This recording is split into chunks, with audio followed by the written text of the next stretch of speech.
Okay, so dear Dhamma practitioners, this is our ongoing meditation session. And be comfortable yourself and relax your body. Keep your back straight, neck head straight in one line and your right palm on your left. So gently close your eyes and bring attention to this bell sound. And while you're focusing to the sound, mentally relax your body, relax your mind and relax your breathing with your thoughts. So do nothing extra. Just follow the sound, please.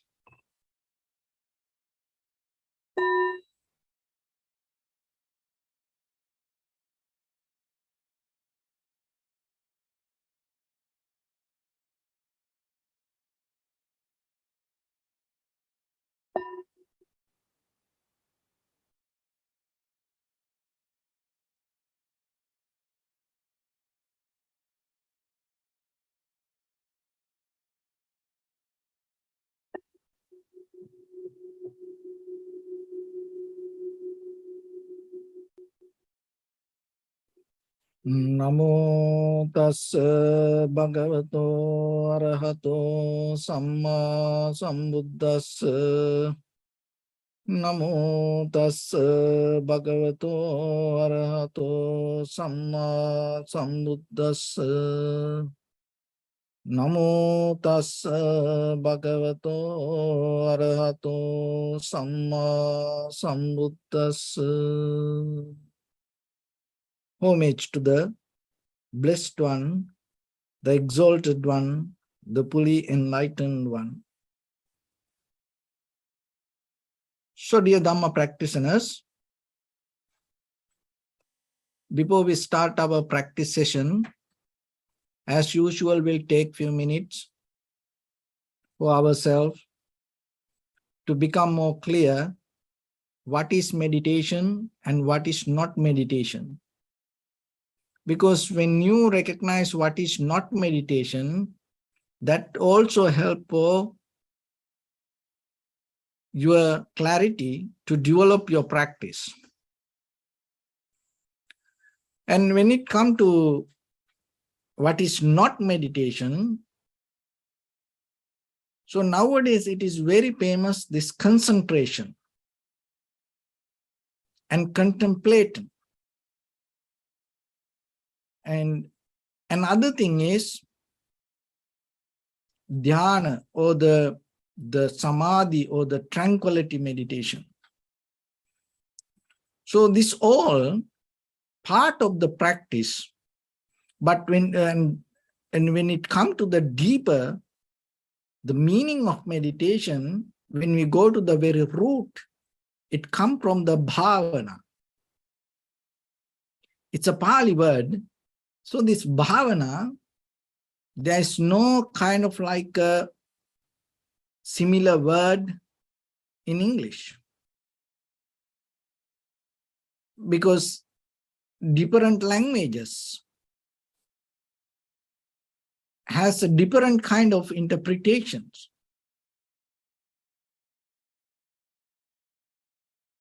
So when it comes to the bhavana, it is a very kind of like a very closer meaning that we can gain: cultivation of the mind, development of the mind. So it is not a kind of like a freezing the mind or neutralizing the mind or voiding the mind. Then when it comes to the cultivation of the mind, so here, not the cultivation of the thoughts. So the cultivation of your mind means the awareness. So the thoughts are part of the mind. But the very essence of the mind is the awareness. So what will happen when you develop the awareness, when you cultivate the awareness? The recognition going to become very clear. So once you have the clear recognition, an understanding will come. But nowadays what we does, using some kind of thoughts, certain kind of thoughts, we develop our thinking ability, and out of that we try to understand something. So it's kind of like become more intellectual understanding. And even when it comes to our mind, even though we close our eyes, sometimes what happens inside our mind, this thoughts pattern always keep working, talking to us.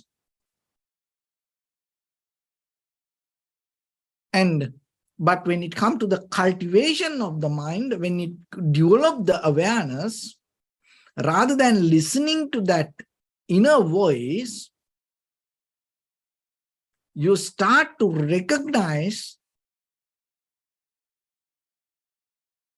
the very moment that what you experience.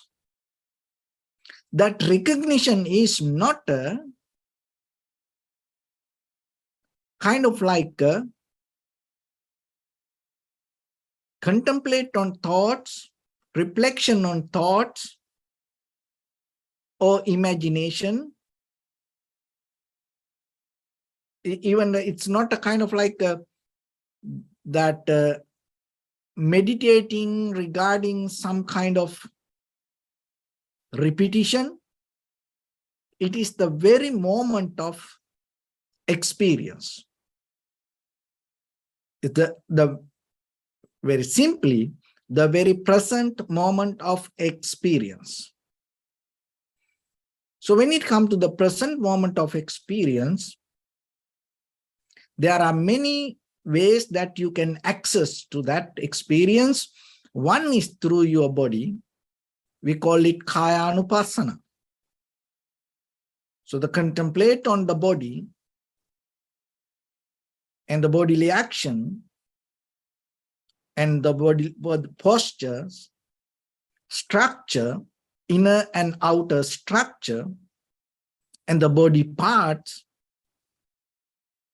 bodily nature, this all related to the body. So the observing inhalation, exhalation also part of that category. So inhalation and exhalation is not something that happen intentionally. It's a bodily action. The body inhale, exhale.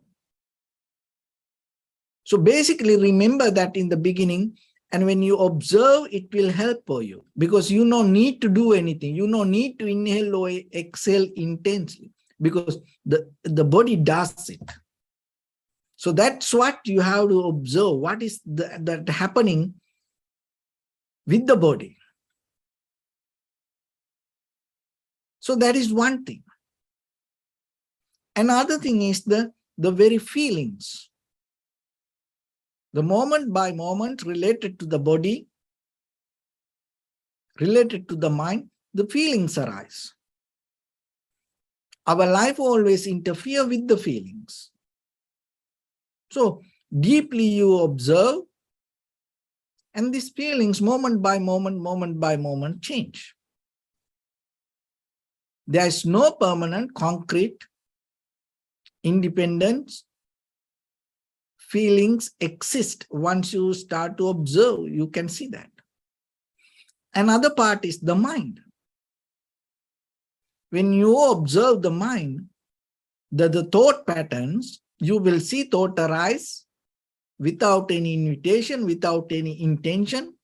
Sometimes thoughts come to us, and sometimes thoughts disappear. And it has no power over you. It's not kind of like you are not thinking. It's happening. If you think, anytime you can think whatever you want, but you can't. See, sometimes that we have reminders everywhere around us. So if you think, how you forget? Why you forget? Sometimes, there are very simple things. You can't remember. It disappeared. It's gone. And suddenly when you do something else, suddenly it comes to your mind. Another one is that the very nature, the very moment of that deeply Dhamma, or this natural behavior, phenomena happening within us. So contemplating on this all, recognizing this all, once you start to see one thing, then little by little, when you go deeper, you start to recognize this all. And recognizing this all will help you to recognize the very nature of this life. So that is related to development of the awareness, because without developing the awareness, you can't experience that. If you develop the thinking pattern, you may not going to get it. So when it comes to that, one of the important things when you want to develop and cultivate the mind, you have to have ability to have undisturbed mind. So this undisturbed mind, another way we call the balanced mind, clear mind. Because otherwise, how we see things as it is. And most of time, we develop a situation to build the kind of like a disturb ourselves.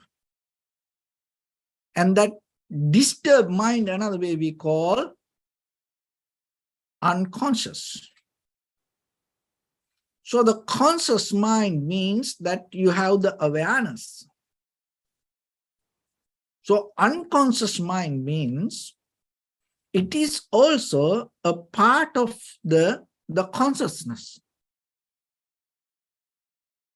So that means you can transform this unconsciousness to consciousness. But the thing is, in day-to-day life, intensely, we create unconscious situations. So because of that, this unconscious environment become more and more and more stronger. So being conscious, it doesn't matter whatever the good or bad or right or wrong. So whatever the situation, if you are capable to face it with the conscious mind, and that situation will help you to transform to more higher level.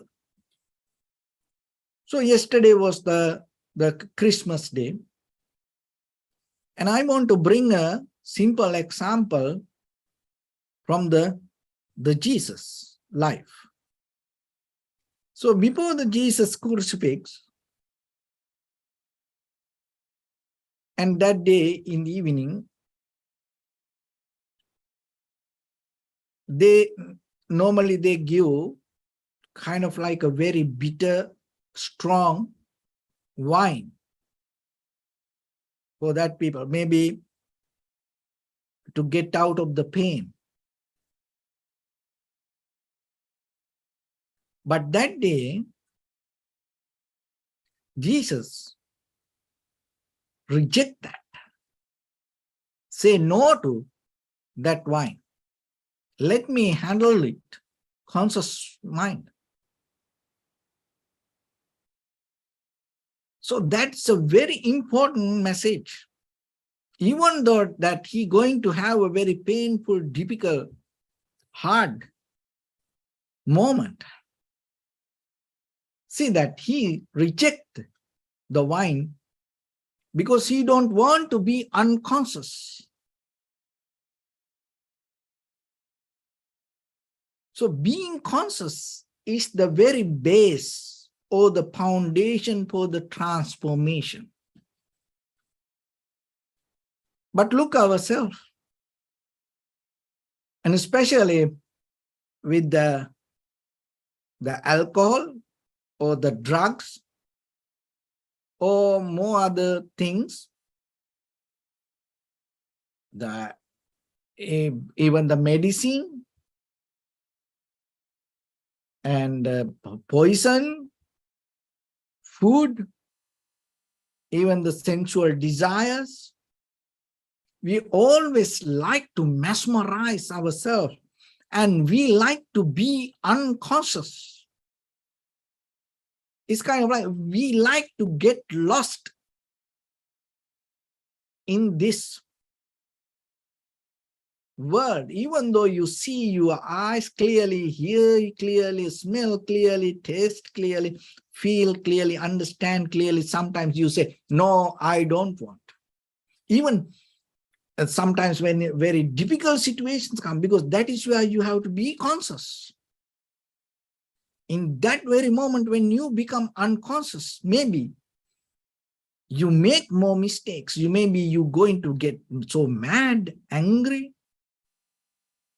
And out of that anger, so just imagine with that anger, when you die,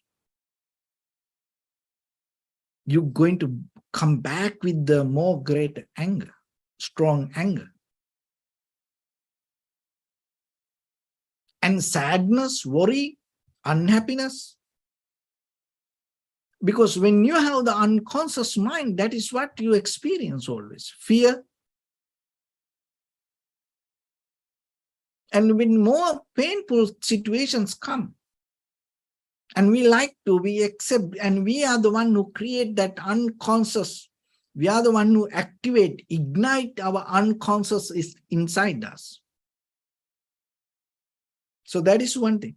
And sometimes not even with the sad or very difficult, hard situations. Just imagine when a good moment comes, happy moment comes.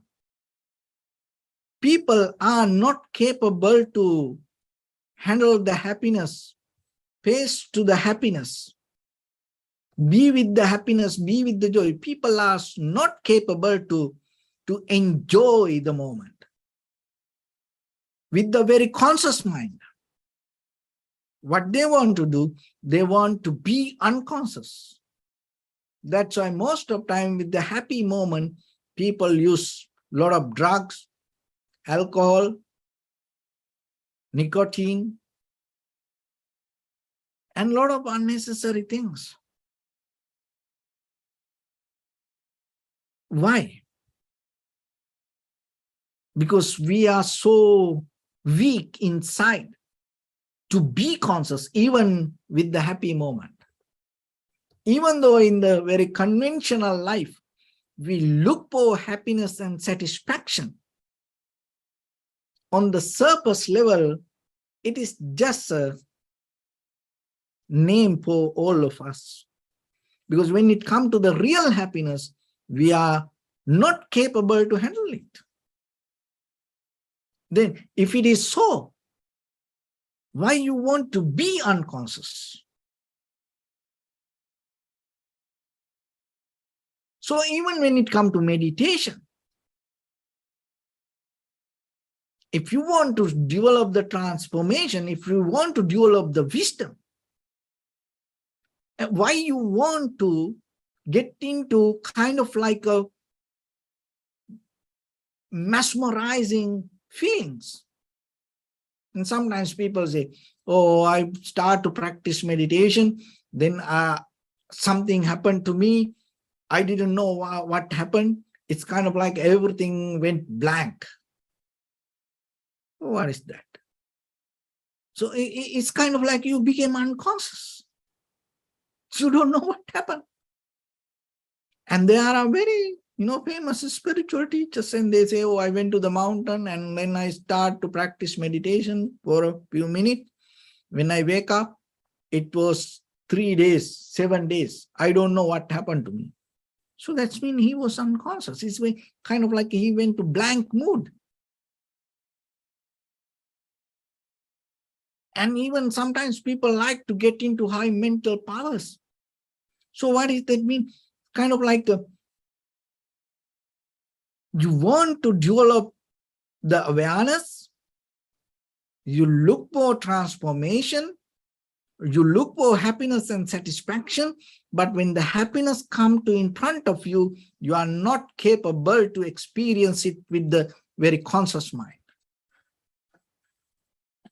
You just go blank. You wish to be blank. So that is not meditation.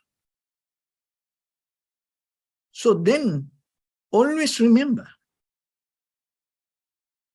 developing consciousness, developing awareness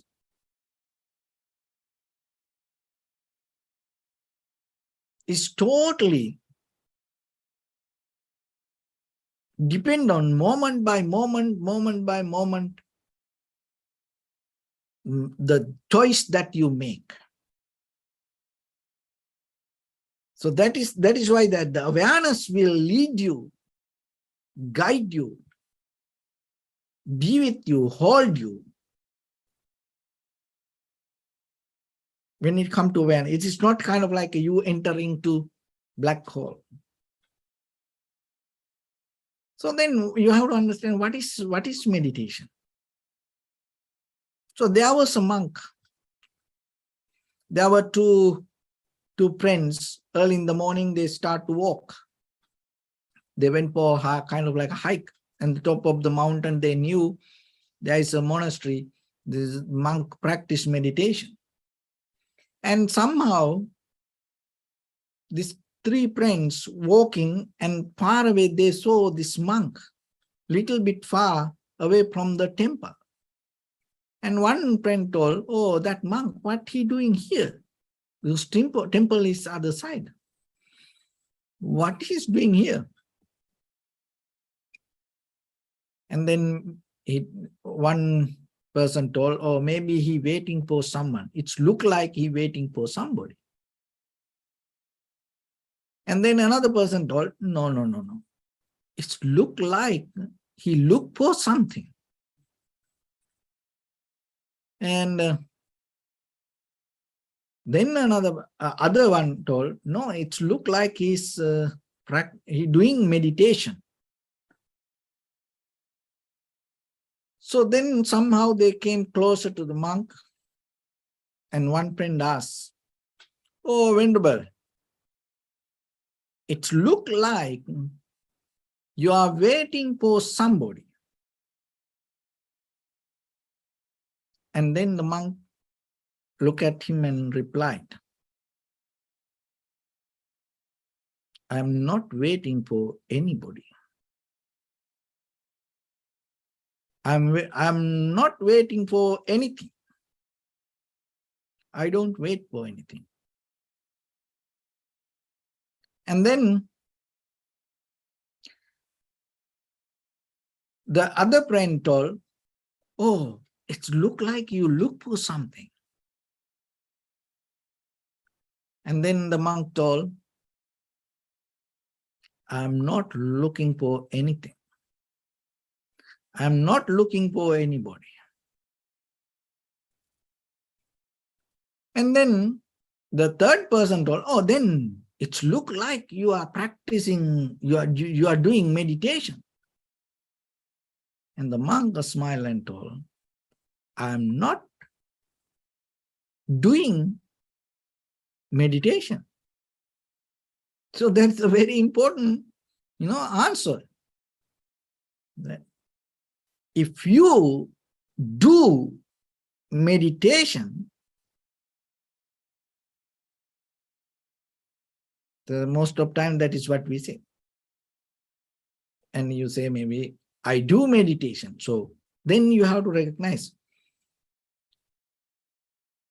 who is I? So then we say, I do meditation. So who is I? Who I am? And meditation, what I do meditate. So that's mean. It is something that I do.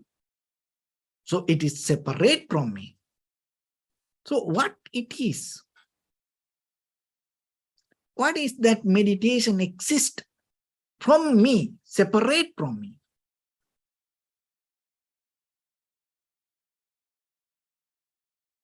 And then the three of them was kind of like so this is like a puzzle. And then they ask, then what are you doing? And then the monk told, I'm not doing anything. And he closed his eyes. So that's the same story. Let's talk about this satori. It's a kind of like a dhyana or the dhyan. Because it is not the kind of like you can explain through words, but it is a kind of like a moment of being and moment of experience. So it is not, when it comes to personally yourself, it is not you, whoever the practitioner, I do or whatever that action. So that is totally different when it comes to our day-to-day action. So because in day-to-day things that there is a subject and object. So, but now here when it comes to meditation, that you can't keep that subject and object separation or the connection. Because subject itself become the object. You, when it comes to you, I am, can you separate the breathing from you? Just imagine, so forget about the inhalation because it never reached to yet. You know, even though it come very closer to your nose, it never became you yet. Just imagine that. So then, entire in your body, still, you have this oxygen related to the same properties like the inhalation that already waiting to go in. It's not a different properties. The same elements, same thing. So then I means that inhalation, and the exhalation means it's not something separate entity from you. It's the same thing. So when it comes to observing inhalation, exhalation, it is, so even though practice point of view to build up our practice, we use different interpretation. So one thing is concentration. So when it comes to concentration, that's very mean you are become very limited to certain kind of elements or the properties or the moment. So the thing is, in a deeper level, can you become limited to a moment? Like even the samadhi. Can you become very limited to 1 second of samadhi? Who you are to become like that? So the concentration is always like, because this word came to this subject out of the Western world, this behavior. And in a laboratory, in certain place, when they observe the sky through the telescope, in the laboratory through the microscope, and through the lens, when they observe something, and you are very focused, you are very limited to certain property. So that is the very nature of concentration. You bring all your attention to that whatever the point of object. So, but yourself, you can't be very limited. So then in the beginning, you bring your attention to sensation of the inhalation, exhalation, but that doesn't mean you become very limited. So that is two different ways. You observe the inhalation, exhalation, but it is not mean you become very limited to inhalation or exhalation. Another one is the contemplate. So the contemplate means in a larger scale,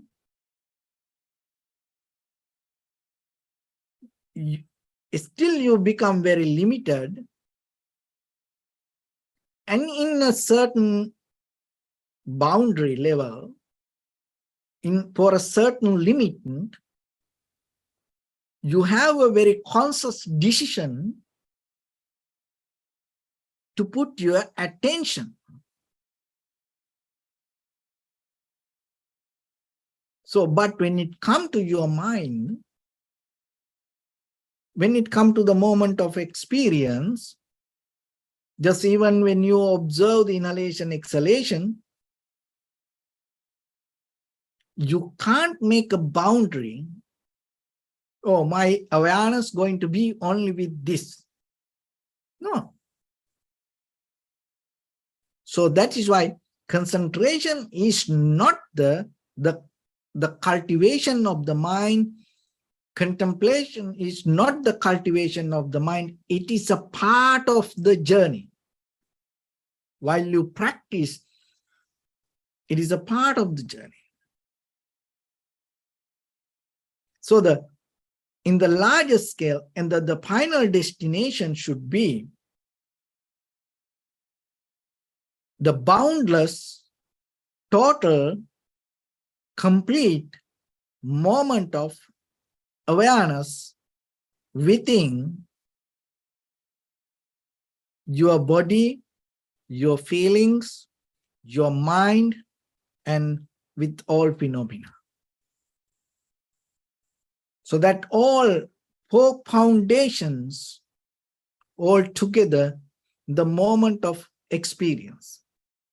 And when it comes to that moment of experience, what you can see, these all four things, your body, your feelings, your mind, and the very phenomena, that all change moment by moment. And it is not permanent. And also it always unsettled, unbalanced. It's waiting to jump. It's like fire. Unsatisfactory nature. It's always fire. It's always try to catch something. Catch something. Fire the same. So whatever close to it, if the whatever it is strong, it's not, it's capable. If it is capable to handle, it's okay. But otherwise, the fire, whatever close to it, what is the nature of the fire? It's catch. So this our body, our mind, our feelings, our inner nature, the same. Whatever close to it, it catch. That is our life. That is the deeper inner behavior. So once you see that, You recognize the very moment of this moment of experience within your own consciousness, within your own feelings, within you. And without any boundary, you are capable to understand this moment is not permanent.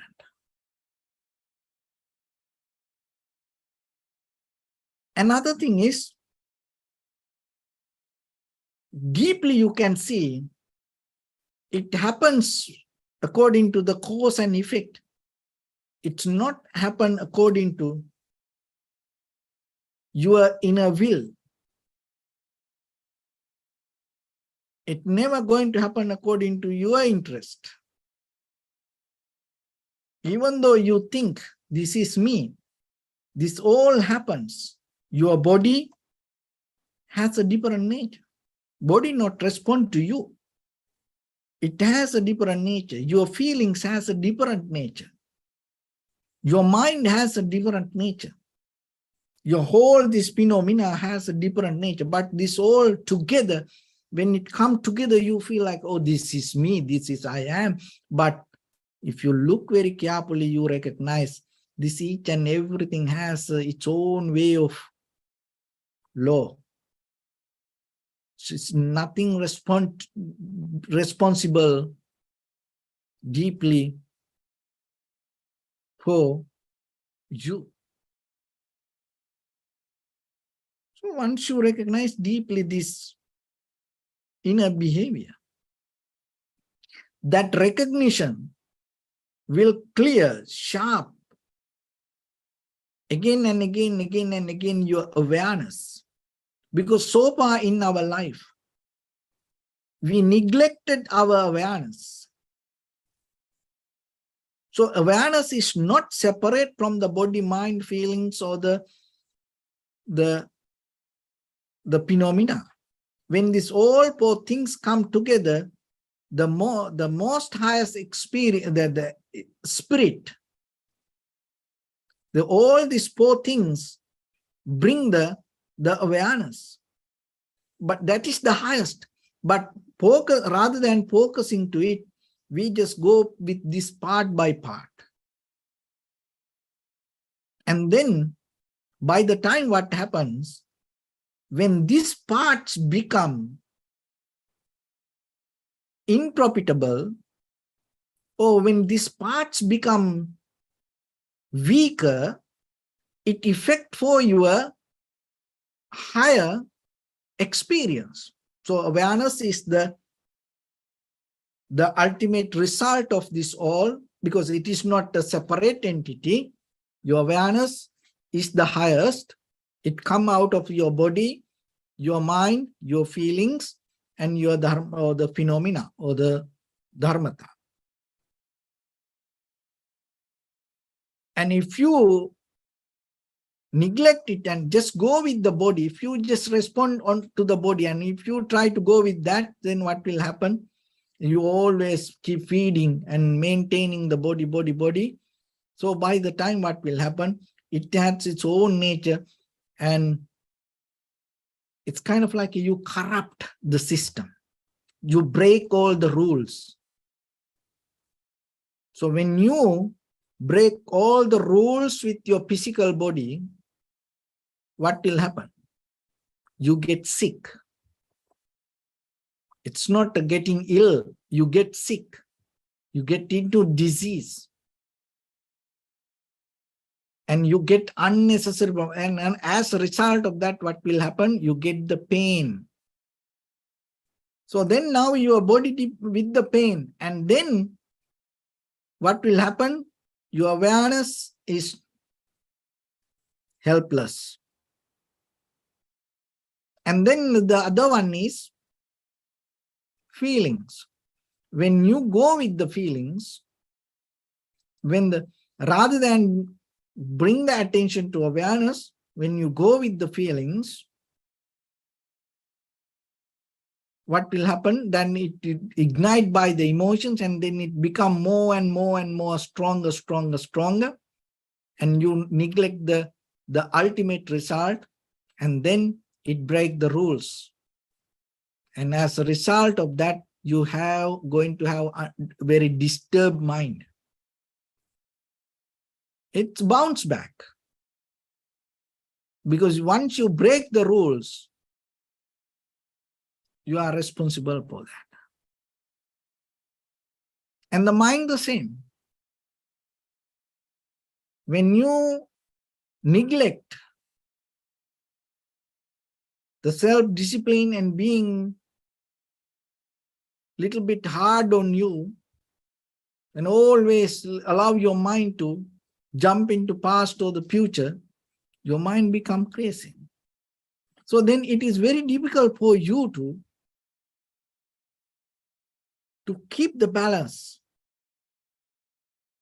And then the inner nature, even though it is invisible, we can't see that the whole system that run and respond with the body, mind, feelings, and that also start to collapse.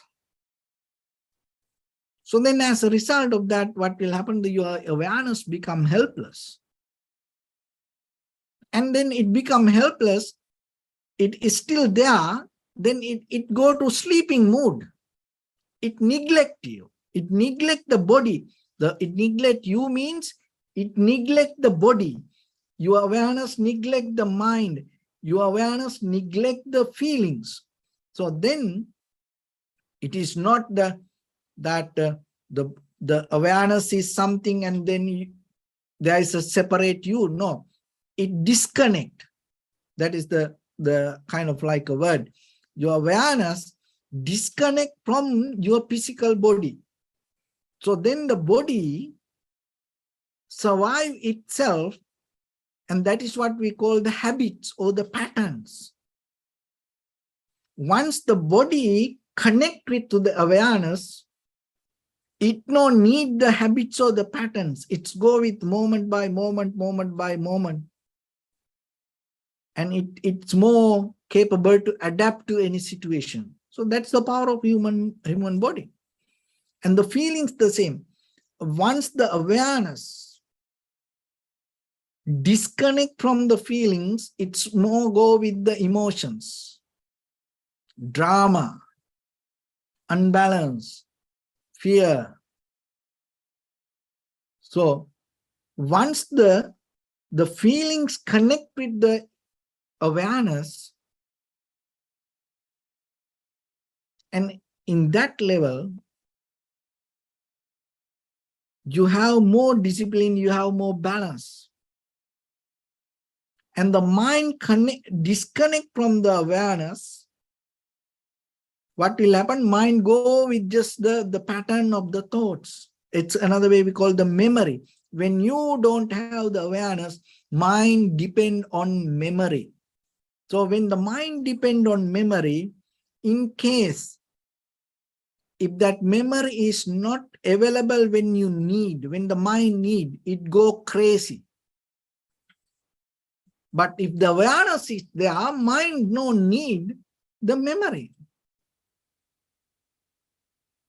So the inner nature or the dharmata or the phenomena, the very entire system, when it disconnect from the awareness, it go with its own pattern. And it become anything. So that's why, and from this human body, you can drop into very lower existence. Even as this human body, you can drop it to very lower level of human existence. But when the awareness is connected to phenomena, it's capable to run in this human existence. So this connection, bringing this connection, come out of only being in the moment. So the meditation is, the bhavana means cultivation of your mind, mean bringing this connection, keep the awareness, not the thinking, keep the awareness with your body, keep the awareness with your feelings, keep the awareness with your mind, and keep the awareness with your phenomena. That means keep the awareness with the moment of experience. Not about, thinking, developing thinking, or kind of like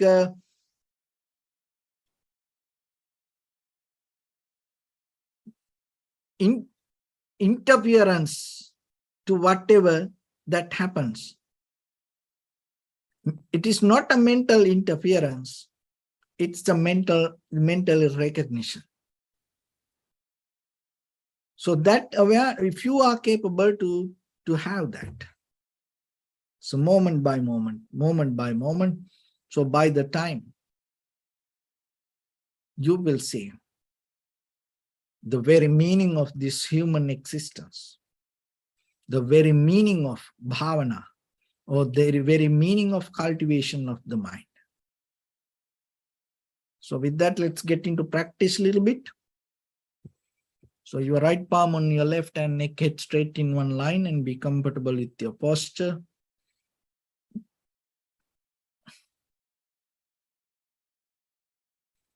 Bring your attention to your body and scan head to toes yourself and say Supatveva, or may I be well and happy 3 times.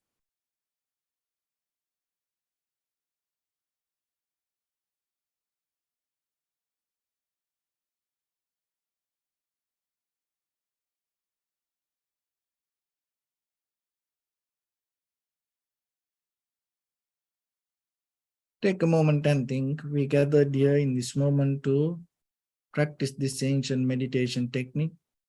All the Buddhas, all the enlightened masters followed this path and achieved wisdom. So we also gathered here to accumulate that knowledge. In this moment with this sitting, may my body become more comfortable. May my breath be more smooth. May no difficulties come to me. May all the success come to me. Also think for a moment. This is the last moment we're spending in this very lifetime. And detach your mind from all your past memories and as well as any kind of future thoughts. Just try to remain in the present moment, observing the sensation of your inhalations and exhalations. So in the beginning, deeply and gently, breathe in, breathe out 3 times and find the sensation, please.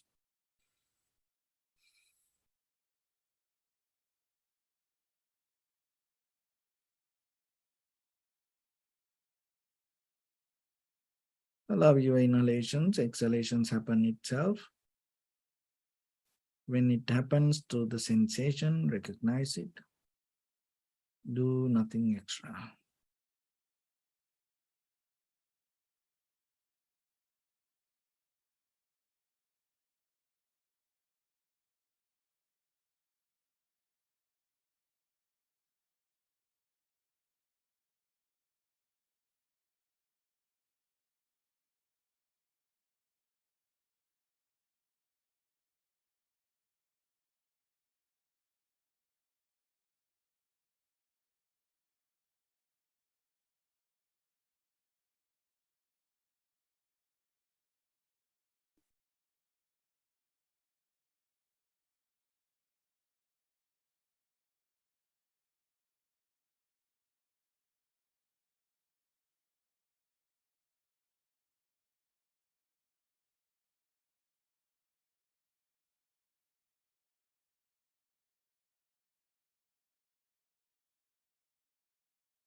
Bring your attention to your body, please.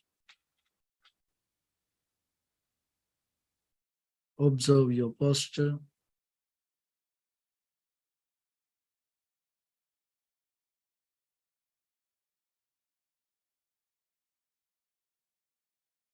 We cultivate loving kindness and compassion in our heart and radiate it as a light through entire your compound, village, city, state, country, world, around this universe. Also as far as you can through galaxies, other planets, stars. Reminding yourself like this. With clear intention, mentally repeat after me. May all living beings in this universe be well and happy.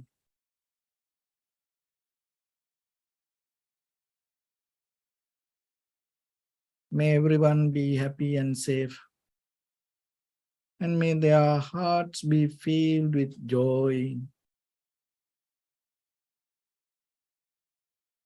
May all living beings live in security and in peace.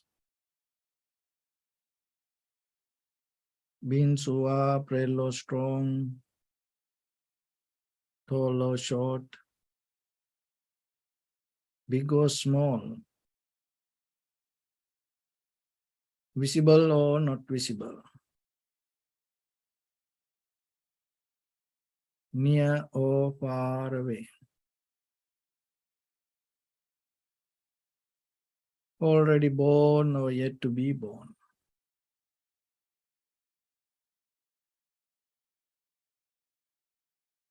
May all of them dwell in perfect tranquility.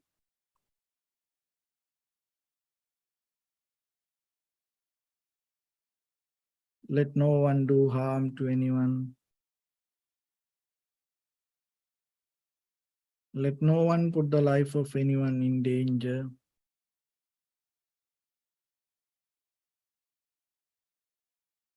Let no one out of anger or ill will wish anyone any harm.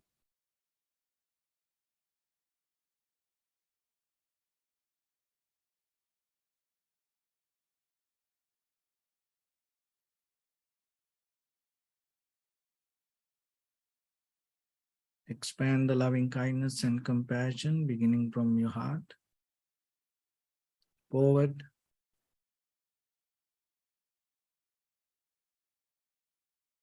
visualize yourself and send it as a light.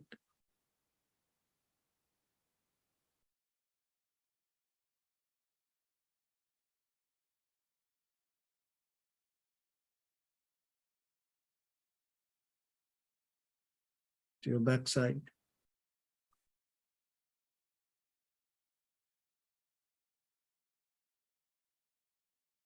to your left side,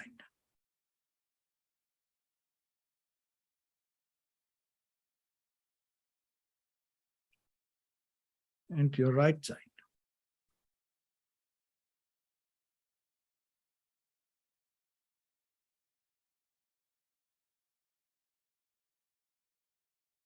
Downward,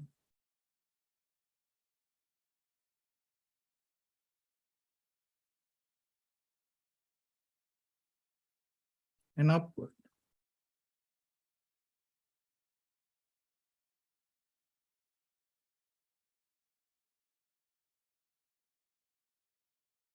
To all six directions at once. Like the moon, the sun, spread the light, spread the energy, without any condition, without any limitation, without any resistance, without any judgment. Let your heart to shine with the loving kindness and compassion from the bottom of it, with the maximum effort to the highest, wishing yourself, may all living beings in this universe be well and happy.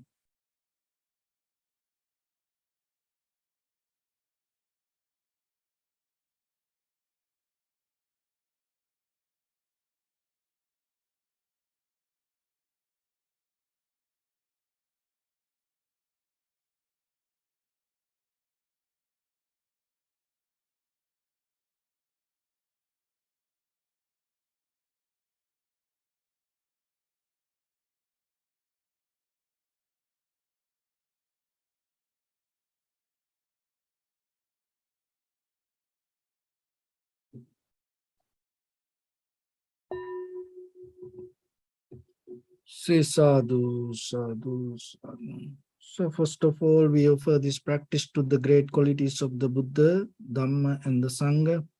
And also by the power of this meritorious deed, may all of us attain to the supreme bliss of Nibbana.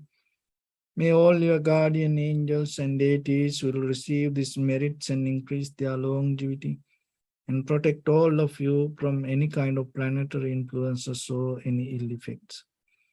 Tavata chami sampadam punya sampadam sabbe deva numodantu sabba sampatti siddhya sabbe bhuta numodantu sabba sampatti siddhya sabbe tatta numodantu sabba sampatti siddhya imaya dhammanu dhamma patipattiya buddham pujemi dhammam pujemi sangham pujemi Addaya imaya patipattiya jati jara vyadhi maranam ha paribunjissami idamme punya kammang asavakkaya vahang hotu sabba dukkha pamchatu. Bless you.